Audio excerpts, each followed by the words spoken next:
A KwaZulu-Natal pastor has been arrested for allegedly raping 13 children between the ages of 5 and 17 in Luvisi village.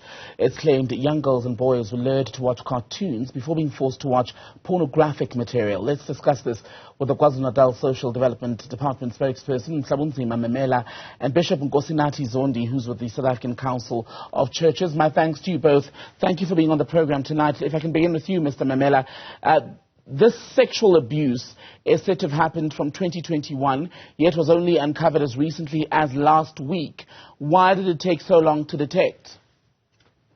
Good afternoon, Thembekile. Good afternoon to Bishop as well as the viewers at home. I think the problem could have started with the fact that the parents has been not paying attention to the children, or maybe the different behavior of the children.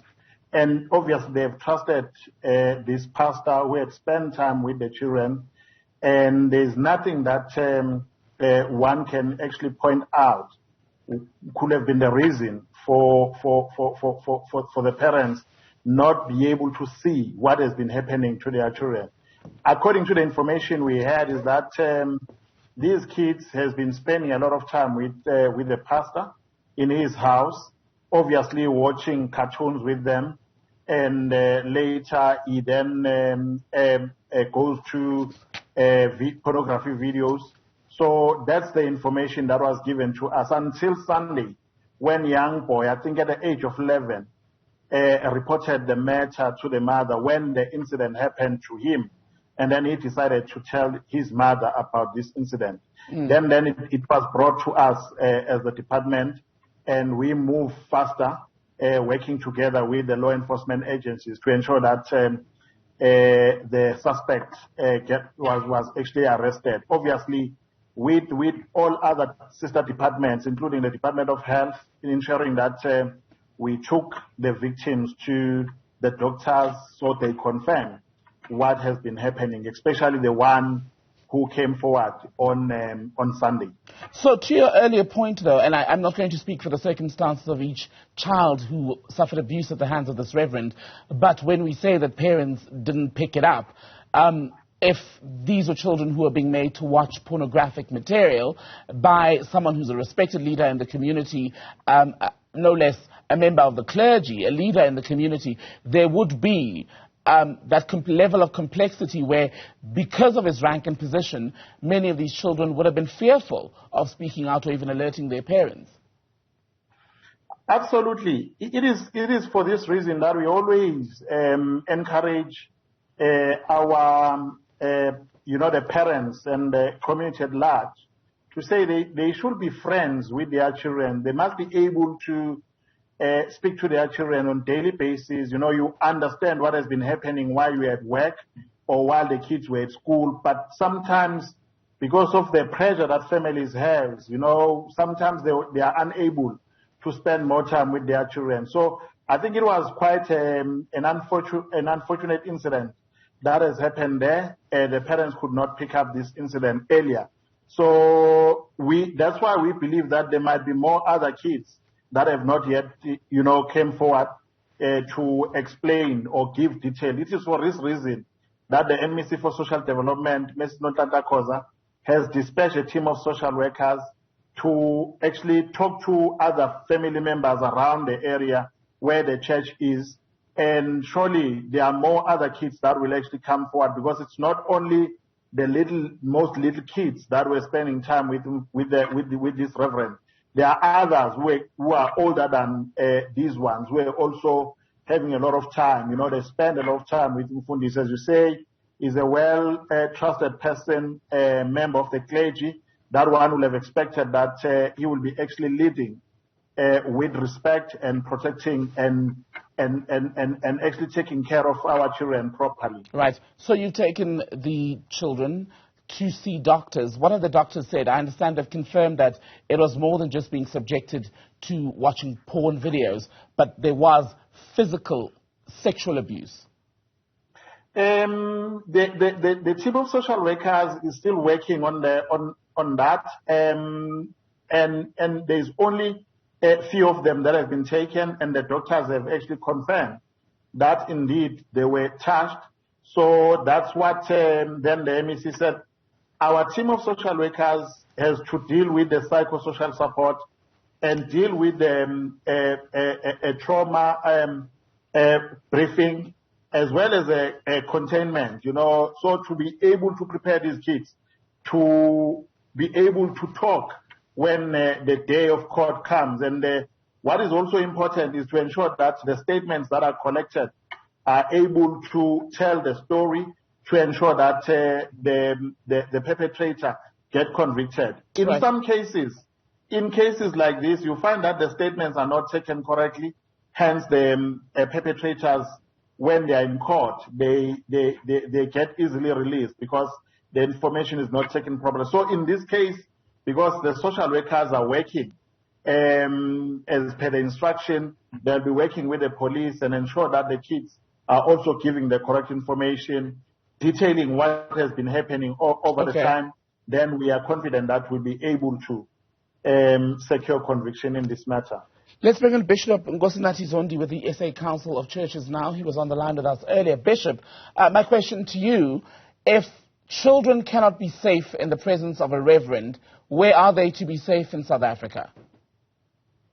Well, thank you. Thank you for the opportunity. You most certainly are correct. It's an unfortunate, very, very unfortunate situation that we have to deal with because, as you say, the church is supposed to be one of the safe spaces for members of the community to go to, because a church basically is a place of fellowship, is where people pray, is where people find spiritual support. The young, the old, the vulnerable, in whatever stage they are in, and they are supposed to be safe. We are, of course, dealing with a situation that really violated all of that. It really does violate all of that. And it is in this case where, as a church and as a council of churches, would then say, we really fully condemn these actions, the actions of this leader.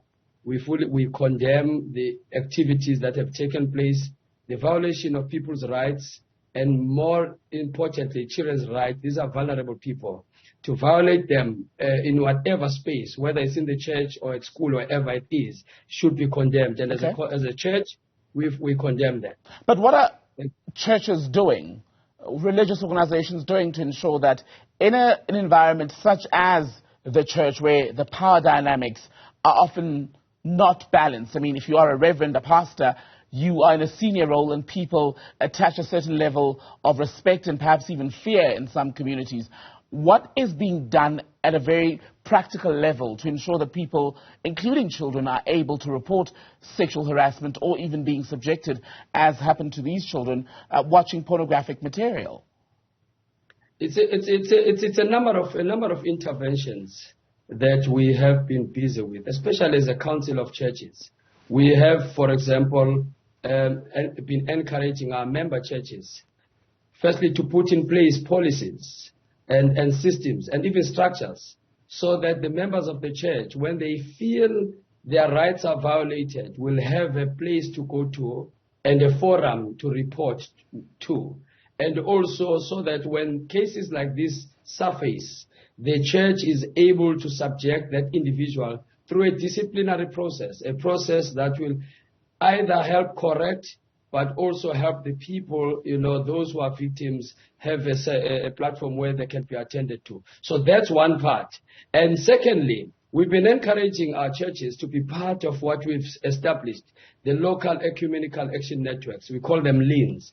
These are platforms that meet in different communities where church leaders are taught and they discuss issues around ethical pastoral leadership. The ethics when it comes to pastoral leadership. What is it that is expected of you? And where is the line? And what happens when you cross the line?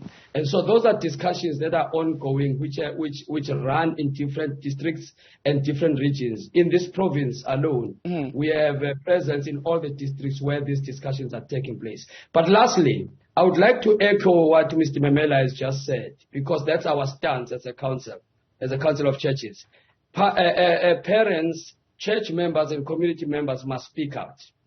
We have to encourage them to speak out Whether if it's within the church, they can go outside the church and report it. And if it's a violation of people's rights or even criminality, as it has happened, we insist that the law should take its course. Right. And people should be subjected to criminal prosecution if they have to. Thank you. You spoke of member churches at the beginning of your response, and the challenge with some of those interventions you've listed is that not everyone is a member of the SA Council of Churches, and in every other community, if you visit after a year or two, there appears to be a new church that's been set up.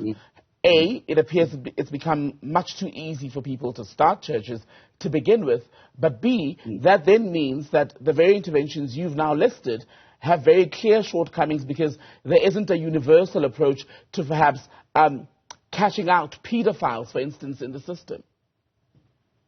I think there are two things that I think I would like to comment on. One, our interventions are not limited to our member churches. For example, our local ecumenical action networks have got leaders from various streams of church groupings. Even non-Christian organizations are part of that. And so we extend these services beyond the members. When I was talking about member churches, I was talking about disciplinary processes within the churches. But the second point I want to highlight, which I think is very important in this discussion, is the point that says when people are part of a church or part of the clergy, it is important for church. We say to churches, it is important to subject people through screening.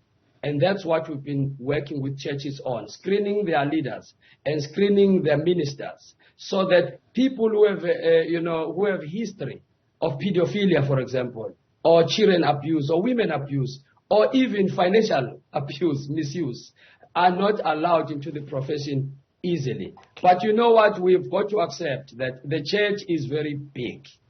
In this country, more than 70% or more of people profess to be Christian. They are part of one church or the other. And so you would from time to time have to deal with these instances as they are discovered, because from time to time, much as we extend our services, it is true, as you say, it's not always the case where we are able to reach everybody. But I think, may I use this platform to encourage church leaders to be part of organized formations, part of organized structures, so that they get help, but also so that structures will be able to pick up when they cross the line and are able to be brought back to line. All right, finally, let me come back to you, Mr. Memela, from Social Development in KwaZulu-Natal. Any update on the physical and psychological well-being of these children who are said to have been abused by this reverend?